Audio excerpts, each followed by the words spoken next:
Hi friends, welcome to my YouTube channel. Seema tailoring and aari ஒர்க்கில் கேர்ள்ஸோட straight cut skirt தான் தைக்க போகிறோம். எப்படி தைக்கலான்னு பார்க்கலாம். வாங்க வீடியோக்குள்ளே போகலாம். வீடியோவை ஸ்கிப் பண்ணாமல் பாருங்கள், அப்போ தான் உங்களுக்கு தெளிவாக புரியும். இன்றைக்கி நம்ம 6லேருந்து 7 வயசு குழந்தைங்களுக்கு ஸ்கெட்டு தான் தைக்க போகிறோம். என்கிட்ட கரெக்டான சைஸ் ஸ்கெட்டு இல்லை, அதனால் இதை வச்சு நான் சொல்லித்தரேன். உங்ககிட்ட கரெக்டான சைஸ் இருக்குன்னா அதை வச்சு நான் சொல்கிற மாதிரி மெஷர் பண்ணிக்கோங்க. இப்போ நம்ம ஹைட் மெஷர் பண்ணிக்கலாம். அளவு கிளாத்தை இப்படி விரித்து போட்டுக்கோங்க. இப்போது இந்த எண்ட்லேருந்து இந்த எண்ட் வரை மெஷர் பண்ணிக்கோங்க. எனக்கு 18 இன்ச் வருது, ஆனால் நான் எக்ஸ்ட்ரா ஹைட்டுக்காக 7 இன்ச்சு எக்ஸ்ட்ரா எடுத்துக்கிறேன். இப்போ என்னோட மொத்த ஹைட்டு 25 இன்ச் வருது. அது கூட 1 இன்ச் கீழே தையலுக்காக எடுத்துக்கோங்க. நான் 1 இன்ச் எலாஸ்டிக் யூஸ் பண்ண போகிறேன். அந்த எலாஸ்டிக்கை வச்சு தைக்கிறதுக்கு 1 இன்ச்சும், மடித்து தைக்க 1 இன்ச்சும், எலாஸ்டிக் ஃப்ரீயாக உள்ளே போகிறதுக்கு 1/4 இன்ச்சும் நான் எடுத்துக்கிறேன். மொத்தமாக 2.25 இன்ச் எலாஸ்டிக்காக மட்டும் எடுத்துக்கிறேன். 25 இன்ச்சு மொத்தம் நம்மளோட ஹைட்டு. 1 இன்ச்சு கீழே தையலுக்காக, அப்புறம் ப்ளஸ்ஸு 2.25 இன்ச்சு எலாஸ்டிக்காக, மொத்தம் 28.25 இன்ச்சு நம்ம எடுத்துக்கலாம். மடிப்பு பக்கம் நம்ம பக்கம் இருக்கிற மாதிரி வச்சுக்கோங்க. இந்த பாயிண்டில் இருந்து மேலே 28.25 இன்ச்சு குறித்து கோடு போட்டுக்கோங்க.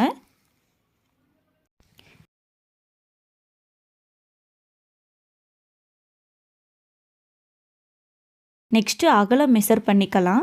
அளவு கிளாத்தை இப்படி விரித்து போட்டுக்கோங்க. இந்த பாயிண்டில் இருந்து இந்த பாயிண்ட் வரை நான் மெஷர் பண்ணுற மாதிரி மெஷர் பண்ணிக்கோங்க.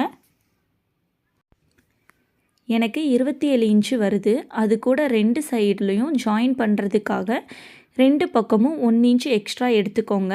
27 இன்ச்சு வருது. ப்ளஸ்ஸு 2 இன்ச்சு எக்ஸ்ட்ரா எடுத்துக்கோங்க. மொத்தம் 29 இன்ச்சு வருது. இப்போது நான் மார்க் பண்ண மாதிரி 29 இன்ச்சு மார்க் பண்ணி கோடு போட்டுக்கோங்க.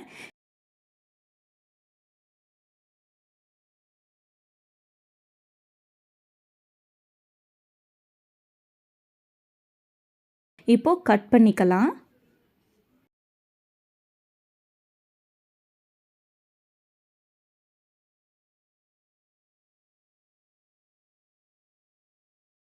நம்ம பக்கம் இருந்த ஃபோல்டிங்கையும் கட் பண்ணிக்கோங்க. அப்போ தான் நமக்கு 2 கிளாத்தாக வரும்.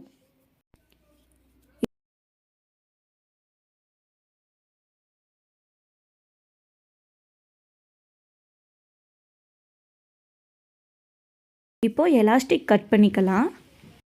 இப்போது இந்த எண்டில் இருந்து இந்த எண்டு வரைக்கும் மெஷர் பண்ணிக்கோங்க. எனக்கு 10 இன்ச்சு வருது. நான் எடுத்துருக்கிறது சின்ன சைஸு, அதனால் நான் 2 இன்ச்சு எக்ஸ்ட்ராவாக எடுத்துக்கிறேன். மொத்தம் 12 இன்ச்சு வருது. அது கூட தையலுக்காக 1/2 இன்ச்சு எடுத்துக்கோங்க. மொத்தமாக 12.5 இன்ச் வருது. நம்ம இப்போது ஒரு சைடு தான் மெஷர் பண்ணியிருக்கோம். நமக்கு 2 சைடும் எலாஸ்டிக் போடணும். இப்போது அந்த 12.5 இன்ச்சை டபுளாக ஃபோல்டு பண்ணிக்கோங்க. மொத்தம் 25 இன்ச்சு வருது. இப்போது எலாஸ்டிக்கில் நான் மெஷர் பண்ணுற மாதிரி மெஷர் பண்ணி 25 இன்ச் கட் பண்ணிக்கோங்க. அவ்வளோதான், நம்ம கட் பண்ணியாச்சு. இதை எப்படி தைக்கிறதுன்னு சொல்லிட்டு நெக்ஸ்ட் வீடியோவில் பார்க்கலாம். இந்த வீடியோ உங்களுக்கு பிடிச்சிருந்தா லைக் பண்ணுங்கள், ஷேர் பண்ணுங்கள், கமெண்ட் பண்ணுங்கள், சப்ஸ்கிரைப் பண்ணுங்கள். போகும்போது பெல் ஐக்கானை டிங்னு தட்டிட்டு போயிடுங்க.